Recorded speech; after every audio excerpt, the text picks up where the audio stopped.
Hey everyone! Last presentation we have been speaking about this population of orcas in Norway. But we know that the orcas, they are worldwide predators and we can find orcas in every ocean in the world. So let's go in the other places in the world and see if the orcas are eating also herrings or other prey. But first of all, just check where the orcas are living, in which sea we can find orcas. In this map, you can see in the deep blue the places where we can find orcas. So we have these locations such as Alaska, west coast of America, South America, Antarctica, west coast of Africa, Norway, Greenland, Kamchatka, Japan, New Zealand, Australia, South Africa. But there are places in the world, some oceans, there is no reports of orcas or very few. And this region, they are in a light blue. So I was wondering why, because there is fish everywhere, there is prey everywhere, why we cannot find orcas everywhere in the same level. And then one day, working on the food chain, I find this picture showing the bloom of a plankton in the ocean in summer times. And then it was clear that it was the same picture, that the orcas, they are apex predators in ecosystem, and you have in the deep blue some places where there are sea and ocean very poor in phytoplankton. To have a big top predator such as orca, you need to have a very rich ecosystem. And what gives the energy is the first level, which is made of phytoplankton, diatoms, dinoflagellates, cyanobacteria.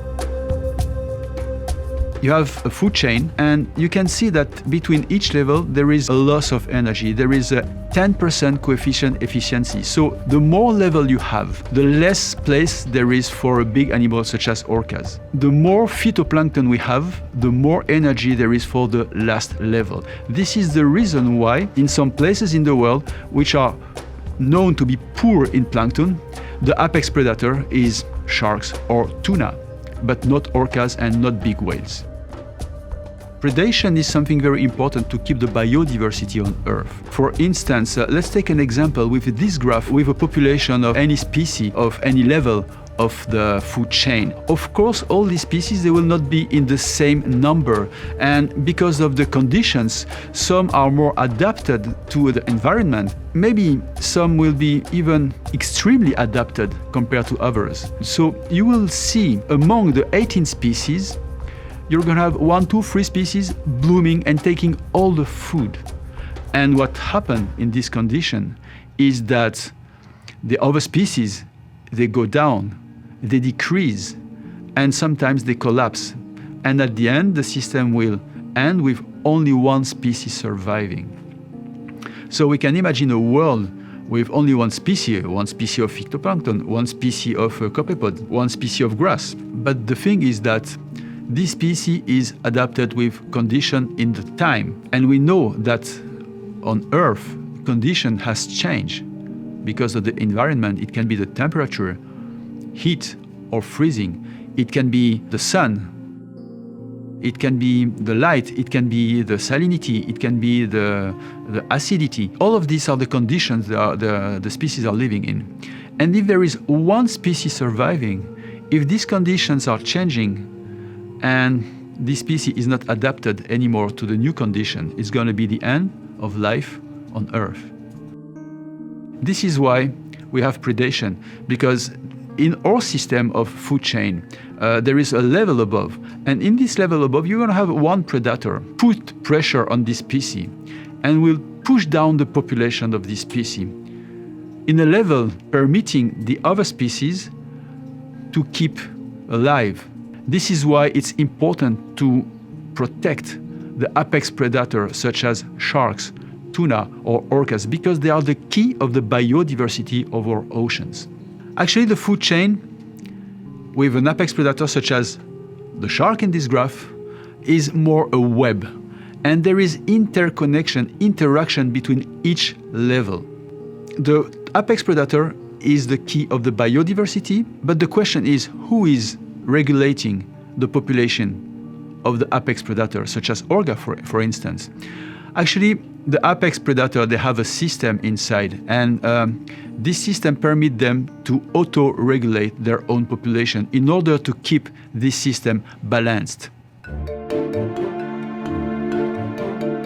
So let's go back to Norway, where the orcas are eating the herrings. When you are a herring swimming in the middle of the school of herrings, you have herrings, herrings, herrings top, herrings, herrings behind, herrings in front. You see only herrings. You're fine, you don't move. But when you are a herring at the edge, at the side of the bait ball, in the open part, you will see orcas. So in your mind of herrings, it's not good. You go inside to protect yourself. And the orcas, they know it very well. This is the reason why they are putting pressure in the side, because they know that the herrings, they all want to go inside to feel secure. And when the bait ball is very tight at the surface, they tail slap the bait ball, and instead of stunning 1, 2, or 3 fish, they stun tens and tens of fish in the same tail slap. They know the weak point, they know how to use it.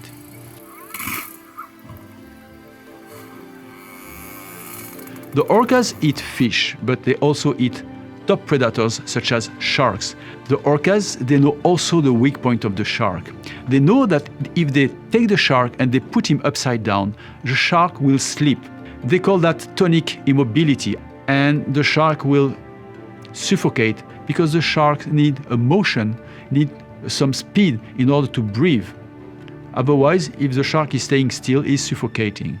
So they wait until the shark is dead and they can open him and eat the liver.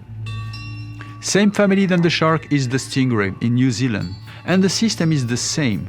When the stingray is hidden in a cave, it's quite dangerous for orcas. But when the stingray is swimming in open sea, then the orca can tail slap the stingray, catch the stingray, turn upside down, make the stingray sleeping, and then the orca can eat the stingray. Most of the time, it's only a part of the stingray and the liver. Actually, the liver of the stingray, the liver of the shark, is the richest part and the most energetic part of the body. The rest is just water and protein, which provides no energy, so they eat only what they need. The stingray, they are not defenseless. An orca has been found dead with a sting of a ray inside the brain. This is why eating the stingray is quite dangerous for orcas, and they had to use this technique in order to eat them in almost safety. Orcas can also be spotted while hunting marine mammals, such as sea lions. And the first thing he will do is crush as much as he can and shock by shaking the prey on the beach. And it's nothing to see with cruelty. Actually, the first reflex of a pup of sea lion when he's caught by an orca or a shark is to turn and to bite. So to avoid to be bitten, they will shake and shock the prey immediately and put the prey in open sea and play with the prey like a cat, play with a mouse with a tail slap, and throw in the air a couple of tens of meters away, and then they will eat the prey. Let's go in Antarctica, where the orcas there are eating the crab-eater seals. The crab-eater seals, they used to lay down and to take the sun in ice pack pieces. And the orcas, they know that. They first have to spot the crab-eater seal in the pack ice. For that, they are spy hopping and they are checking on the top of each ice pack. When they spot one, they use to gather and to make a wave in order to wash the surface of the ice pack with a wave made by the tail. And this wave, they calculate, that's why also they are spy hopping, this wave come from the side and hit the side of the crab-eater seals in order to make him roll away from the ice pack. Then the seal is in the ocean, is not in sheltered anymore.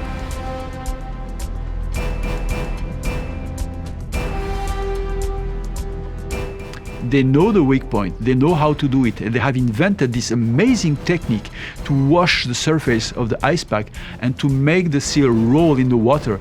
And they are patient, they are waiting until he's exhausted, until they can catch him and eat him. Dolphins, they are amazing swimmers, they are amazing skill, and I cannot imagine a predator capable to catch a dolphin. But the orca can do that. They also understand the wing point of the dolphins. When the dolphins are swimming, they use the echolocation, and the orcas can be spotted before they attack, and the dolphin, they can escape. To avoid that, the orcas, they will put this bunch of dolphins in panic. They will put pressure on the dolphins by swimming below them, and when the dolphins are rushing at the surface, it's thousands of dolphins rushing in the same time, in full speed, and it's so noisy that the dolphin, they cannot use the echolocation. So they cannot know where the orca will attack from. So the orca, which is a faster swimmer than dolphin, can just come from below and target one dolphin and punch him with the nose and break every bones, organs, and kill him like this. It's amazing to see, but again, the orcas, they know the weak point and they know how to do it. Even more impressive is this video of the false orcas. False orcas can reach 5 meters long, maybe 6 meters for the big males.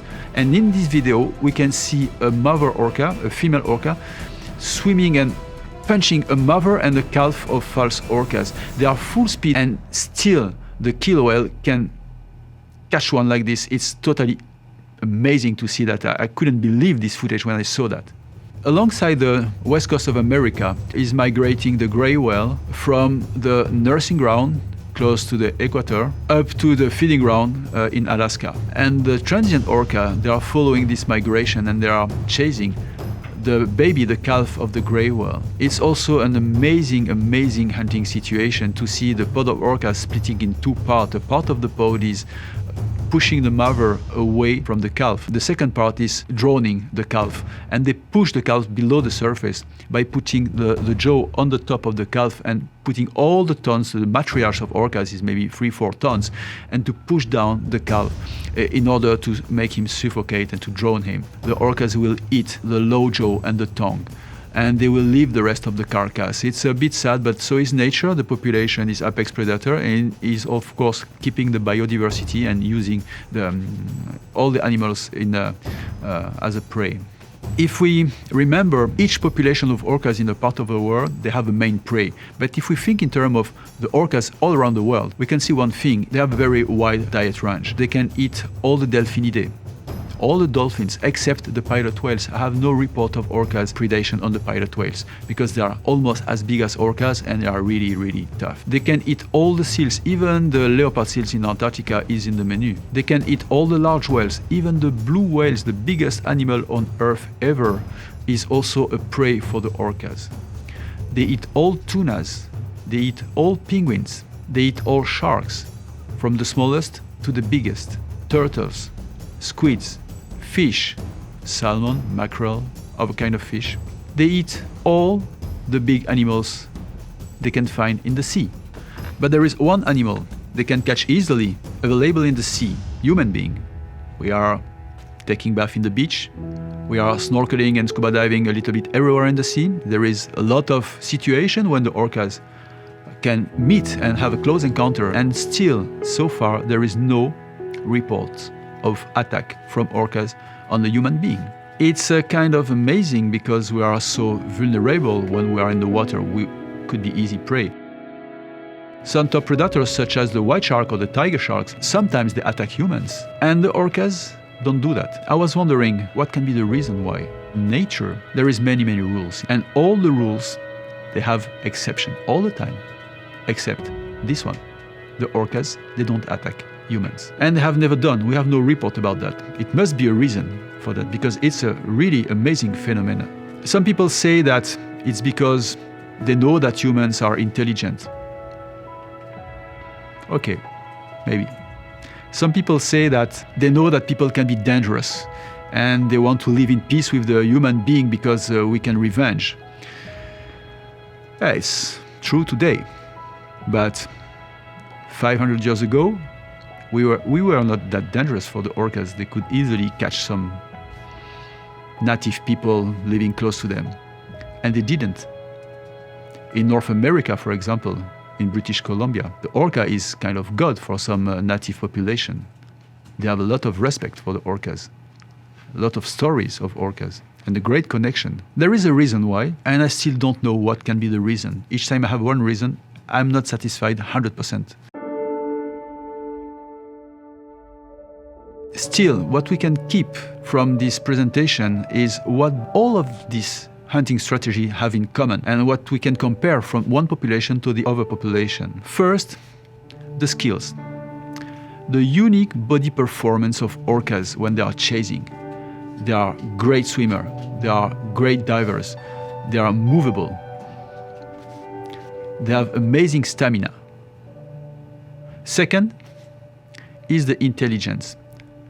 They know the weak point of each prey and they know how to use it perfectly in order to catch the prey easily, safely.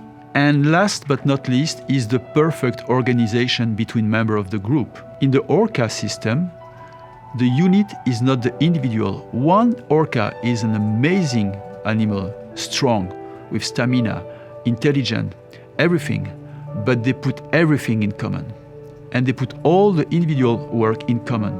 And the group organization is so efficient that they are apex predators everywhere they are, and they have no predators above them. And this organization, this cooperation is thanks to a unique communication system. All your experience, all your footage, all your pictures of interaction are helpful. You can contribute and become contributors of our Facebook page called UC Orcs Sans Frontières. You can ask for being a UC ambassador, and it's going to be a great honor for us to include you in our staff of ambassadors. If you organize some events, seminars, works about the orca behavior or also the how to come close with orcas, we're going to be really happy to take part of it, or any other suggestion you may have.